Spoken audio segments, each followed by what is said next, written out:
বন্ধু, আমাকে যে স্বভাব চরিত্র হয়েছে, মনে হয় না আমার সাথে কেউ মায়ের দিবি। আরে বিয়ে হবি না, তুই বিয়ে হবি, তুই তো তাই কর। হ বন্ধু, তুই আমার সাথে আয়, ওই পাশে একটা ঘটক আছে, তুই এক চান্স বিয়ে দিবি। চল বন্ধু তাড়াতাড়ি চল।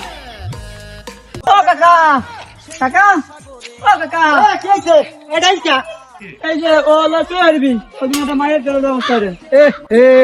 বিয়ে হবি? ওর চিনি না আমি। ও ভালো নাকি? আরে ভালো আছে ছেলে। কিসের ভালো আছে? না না, ওই সমস্ত হবি না, ওই সমস্ত হবি না।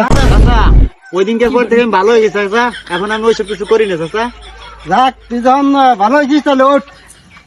একটা মাইয়া আছে ওই গ্রামে, আমি দেখখানে এই মায়েরা কেমন, আর যদি তোরা কালকে বিকেলে দেখা করিস তোকে ছবি দেওয়া মানে, ঠিক আছে? আচ্ছা কাকা ঠিক আছে, তাই কালকে বিকেলে আপনার সাথে দেখার মানে, আর ওই যে চরিত্র খারাপ আপনি আমার ঘরে করেন না, তাহলে আর বিয়ে হবি না নে। ঠিক আছে, আমি যাইতে, তোরা কালকে দেখা করিস। আচ্ছা ঠিক আছে, বাড়ি যাবেন।